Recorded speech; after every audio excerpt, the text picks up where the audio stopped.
আমরা সকালে অনেকগুলো কেন্দ্রে গিয়েছিলাম, আমরা অনেক জায়গায় দেখেছি ভোট সুষ্ঠু হচ্ছে, কিন্তু এই কেন্দ্রে বড় একটা সমস্যা করা হয়েছে। সকালে আমাদের এজেন্টকে 1 ঘন্টা লেট করে ঢুকতে দেওয়া হয়েছে এবং সেটা এক্সটেন্ড হতে হবে 3 ঘন্টা করা হয়েছে।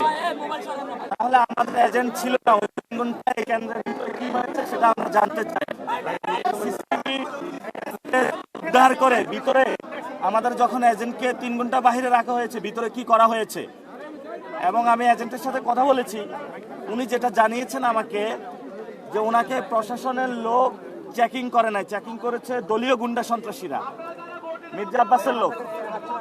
তাহলে মির্জা আব্বাস মহিলা কলেজে এই যে এজেন্টকে এই ধরনের প্রতিবন্ধকতা সৃষ্টি করা হলো, এটা বাংলাদেশের আসলে গণতন্ত্র না। বিএনপির একজন স্ট্যান্ডিং কমিটির সদস্য হয়ে তার এলাকায় তার নামে কলেজ, যেখানে গণতন্ত্রকে হত্যা করার প্রচেষ্টা চালানো হচ্ছে, এই ধরনের কাজগুলো অগ্রহণযোগ্য বাংলাদেশে 2026 সালে। এবং আমরা শুনতে পাচ্ছি লাঙ্গল আর ধান মিলেমিশে এক হয়ে গিয়েছে। লাঙ্গল এখন ধানের পক্ষে কাজ করে, লাঙ্গলের পিছনে আছে আওয়ামী লীগ, আওয়ামী লীগের পিছনে আছে ভারত। বুঝছেন তো খেলা, ভারত লাঙ্গল তারপরে আওয়ামী লীগ ধান মিলেমিশে একাকার হয়ে গিয়েছে। এটা আমরা সব জায়গায় গিয়ে এই খোঁজটা পাচ্ছি। আলহামদুলিল্লাহ মানুষের মধ্যে ব্যাপক সাড়া পাচ্ছি।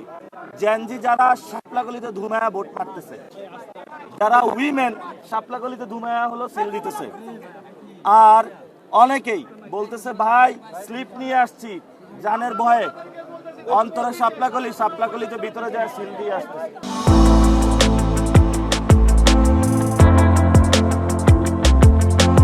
সকলে আমাকে বলছেন যে আমরা আপনাকে ভোট দিচ্ছি না, আমরা এই ভোটটা শহীদ ওসমান হাদি ভাইকে দিতাম।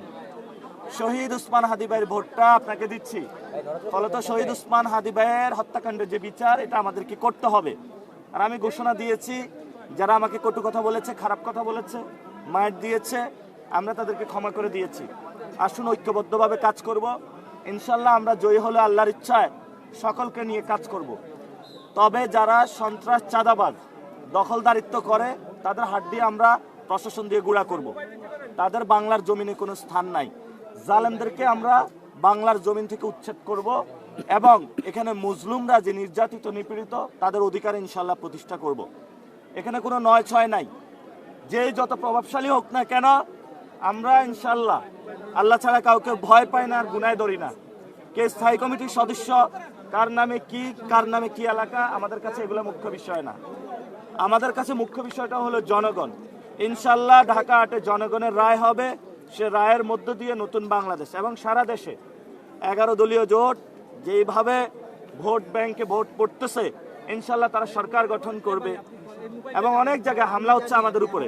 আমরা আমাদের নেতাকর্মী যারা মানুষকে নির্দেশনা দিয়েছি যে কেউ যদি হামলা করতে আসে আপনারা প্রশাসনকে জানাবেন, আপনারা হামলা করতে যাবেন না। কারণ প্রশাসনের মাধ্যমে আমরা সবকিছু দেখব। প্রশাসন যেহেতু দায়িত্ব নিয়েছে, আমাদেরকে গতকালকে সংস্কৃতি বিকাশ কেন্দ্রে আমাদের 13 জনকে আহত করেছে, আমরা পিছনে ব্যাক করেছি। আজকে প্রশাসনের সামনে, প্রশাসনের চোখের সামনে, আর্মির সামনে যদি কাউকে আঘাত করা হয়, আমরা পাল্টা আঘাত করব। এটা আমরা তাদেরকে ওয়ার্ন করে দিচ্ছি। আমরা প্রচুর মায়ের খেয়েছি, এবার আর মায়ের খাবো না, এবার মায়ের দিব। তবে অনেকেই ভোট ব্যাংকে শাপলাকলির বেশি সিল পড়ার কারণে অনেকে ভয় পাচ্ছে, এজন্য ভোট থেকে বেরিয়ে যাওয়ার চেষ্টা করবে। আমরা তাদেরকে বলবো খেলার মাঠে থাকুন, ভয় পাবেন না, 90 মিনিট খেলায় থাকুন। এবং টেস্ট ম্যাচ খেলতে নামছি, খেলায় থাকবেন, খেলা থেকে উঠবেন না, ভয় পাবেন না, মাথায় হাত দিবেন না। খেলাতে যেহেতু নামছেন, খেলে তারপরে উঠবেন ইনশাল্লাহ।